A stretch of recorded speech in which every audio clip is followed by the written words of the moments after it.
수능의 그날까지 여러분과 함께할 러닝메이트 조정식입니다. 자, 보기에는 무엇이든 물어보세요의 타임이고 실제로는 거의 이제 N수생들과 고3 여러분들의 합법적인 휴식 시간, 수업 듣는 척하면서 쉴 수 있는 시간입니다. 예. 이번에는 이제 정식 엔제와 관련한 얘기를 좀 가지고 왔어요. 제일 최근에 발간한 책이라서 요거 관련한 질문들을 좀 가지고 와 봤습니다.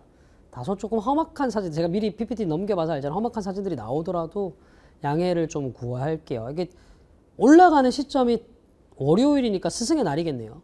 우리 현장 조교들이 스승의 날이라고 뭐 이것저것 자기들끼리 이벤트를 해놔가지고 이런 거라든가. 네. 바로 가보도록 할게요.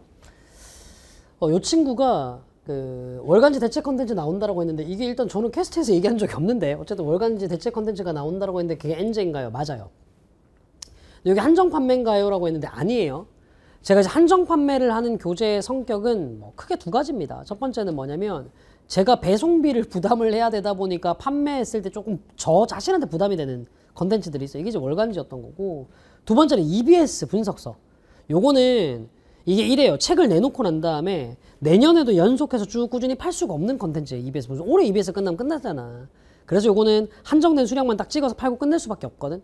그런 거 아니면 저는 한정 수량만 찍어내진 않습니다. 그래서 올해는 좀 이것저것 한정 수량만 찍어내서 소진돼 버리는 컨텐츠가 너무 많다 보니까 학생들 오해가 생겼는데, 정식 엔제는 한정 판매가 아니에요. 꾸준히 계속해서 판매가 될 겁니다. 그러니까 그거는 걱정 안 하셔도 되고, 추천 등급 알려주세요라고 얘기를 했는데 다소 힘들겠지만 3등급 정도 나온 학생들까지는 문제를 풀어봤으면 좋겠어요.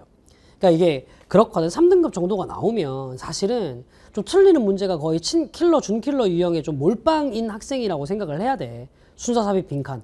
그 다음에 이제 밑줄 친 부분의 의미 문제라든가 조금 어려운 주제 제목 요지 문제 가끔씩 틀리고 요 정도 돼야지 3등급이 나오거든. 4등급 혹은 그 밑에 있는 학생들은 조금 무리겠지만 3등급 이내인 학생이라면 해볼만 하다. 물론 풀다 보면 엄청 틀리겠지만, 왜냐하면 이 엔제 자체가 엔제 구성이 밑줄 의미 문제, 21번 문제로 구성되는 거 있잖아.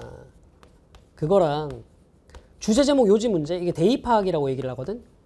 요 유형이 근데 이미 3월 모의고사에서 대여본 친구들은 알겠지만 이게 고3이 되고 난 다음에 쉽지 않습니다. 주제 제목 요지가. 예전처럼 막 고1, 2때처럼 듣기를 들으면서 풀 수 있고 막 이런 거 아니에요. 또 이렇게 얘기하면 또 이제 고1, 2들 캐스트 댓글에 난리 친다고. 형들 나는 이렇게 풀면 다 되던데, 그거 네가 지금 마음 편해서 그런 거야. 실제 시험장에서 대입 파악도 그렇게 쉽지 않아요. 오케이? 그리고 30번에 나오는 이제 어휘의 적절성 문제 있잖아요. 1, 2, 3, 4, 5번에 어휘 밑줄 쳐놓고 난 다음에 문맥상 적절한지 아닌지 판단하라고 얘기하는 문제. 요 문제랑 여러분들 사랑에 맞지 않는 문제죠. 빈칸 문제. 그 다음에 순서 찾기 문제. 문장 삽입 문제. 마지막으로 41, 2번의 장문 독해 문제. 이렇게 넣어놨단 말이야. 근데 보시면 알겠지만 3등급 이내의 학생들이라면 대부분의 경우에 틀리는 문제들 여기 몰빵이죠. 어법 하나 정도 빼고는 다 들어가 있잖아. 그치? 그래서 조금 어려운 문제 유형이다 보니 풀다 보면 틀릴 거예요. 많이 틀리겠지만 스트레스를 받더라도 공부를 하셔야 됩니다. 항상 그래요. 네가 조금 어렵다 싶은 정도의 부하를 걸어줘야 실력이 됩니다. 3등급 이내면 무조건 푸실 것을 추천입니다. 여기 난이도에 대한 얘기도 괜찮을 것 같아요. 됐지? 불안정 2등급 딱 풀만한 이런 난이도예요. 적합한 난이도 설명을 드렸습니다.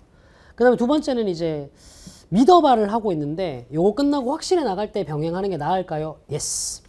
됐죠? 근데 얘는 무조건 확실해 시리즈와 병행하는 걸 추천. 됐지? 그러니까 이런 거예요. 확실해 시리즈랑 병행을 하든가 아니면 아예 독학용으로 하든가. 그러니까 이런 친구들 있잖아. 나는 영어를 애초에 인강을 듣기가 좀 그래가지고 혼자서 그냥 문제를 벅벅 풀면서 공부하고 있어.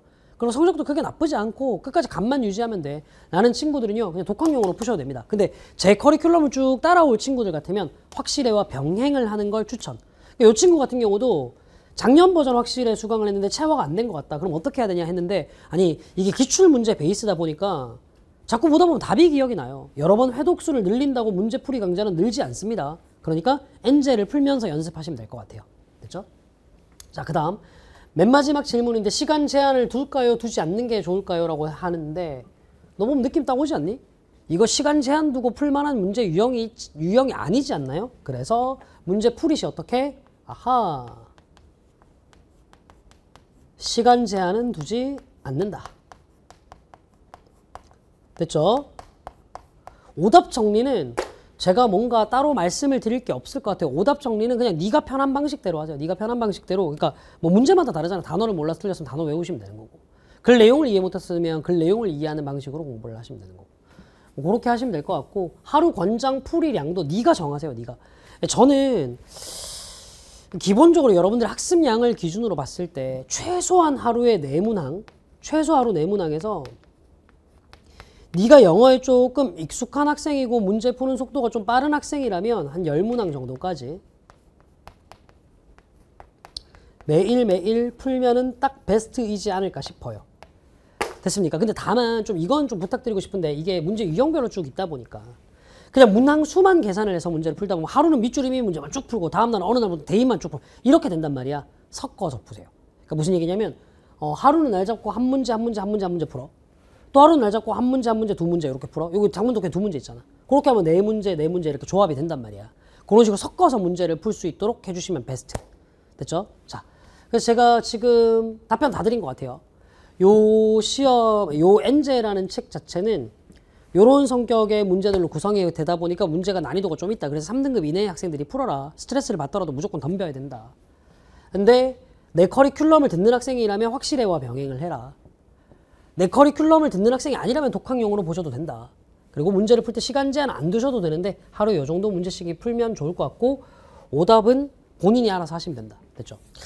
그리고 요 엔제와 관련해 가지고 제가 이제 새 교재가 나왔으니까 저도 나름대로 좀 플렉스를 좀 해야 되지 않겠어요? 그래서 그거를 좀 한번 해볼 텐데 항상 이제 제가 항상 이제 감사하는 군 장병 여러분들을 위한 또 이 이벤트를 또 한번 준비를 해봤습니다. 이게 회사에 이 강사들 간의 공정한 경쟁을 위해서 여러 가지 이제 폴리시 정책들이 있어요. 그래서 제가 이벤트를 할 수 있는 교재가 좀 한정적이긴 한데 요 엔제는 회사 측과 충분히 얘기를 나눠가지고 제가 이벤트를 할 수 있도록 했습니다. 뭐 이런저런 사정상 더 많이 해드리고 싶지만 더 많은 수량은 조금 힘들 것 같고 100분을 선착순으로 저희가 추려가지고 요 엔제 교재를 보내드리는 이벤트를 좀 진행을 해보려고 합니다. 그 이벤트 자세한 내용은 공지사항에 올라올 테니까 그거 보시고 혹시나 이걸 이제 군 장병 여러분이 직접 캐스트로 못 본다면 여러분들 주변에 있는 군수생들이 있으면 얘기를 좀 해줘. 이거 좀 신청을 하라고. 그래서 캐스트를 신청을 하면 공지사항으로 신청을 하면 저희가 거기 있는 그 신청자들을 모아서 100분께 교재를 보내드리도록 하겠습니다. 4주 정도 진행을 좀 할 거고요. 그 기간 내에 좀 신청을 좀 해주시면 좋을 것 같습니다. 근데 좀 이 양해 말씀을 좀 구하면 상근 예비역 혹은 공익근무 중인 분들은 저희가 지원이 좀 힘듭니다. 이게 다른 게 아니고 제가 그분들의 노고를 무시하거나 하는 게 아니고 아무래도 그 배송받는 주소지가 일반 가정이잖아요. 집에서 왔다 갔다 하시다 보니까 그러다 보니까 악용되는 사례들이 좀 많더라고요. 상근 예비역인 척 하면서 그냥 수험생들이 받고 이걸 저희가 이제 어떻게 판단할 수 있는 방법이 없잖아요. 거의 배송되는 주소지를 바탕으로 해서 진짜 군인인지 아닌지를 판단하는 거니까 그래서 그 부분은 조금 양해를 구할게요. 오케이? 그래서 현역 군인 분들을 대상으로 군수생들을 대상으로 요거는 제가 이벤트를 좀 진행을 한번 해보도록 하겠습니다. 이게 뭐 제가 할 수 있는 플렉스죠. 그 뭐 스승의 날이라서 또 이제 마지막에 또 이런 이제 사진들이 좀 나왔는데 제가 이제 뭐 이런저런 생각들을 좀 해봤거든요. 스승의 날이라는 건 정말로 이제 나한테 이제 도움을 주셨던 스승들께 감사를 드리는 날이잖아요. 그죠? 근데 저라는 사람이 이제 뭐 강사 나부랭이가 스승의 날 감사를 받는 거는 참 이렇게 좀 웃긴 얘기긴 한데 우리 현장 조교들은 이것저것 좀 많이 챙겨주더라고. 근데 내가 또 한편으로 생각해보기에 이래. 물론 수험생들 중에 또 어떤 학생들은 좀 저희를 이제 스트레스를 좀 힘들게 하는 학생들도 있지만 여러분들이 던져주는 이런저런 질문들을 보면 저도 배우는 부분이 있거든요.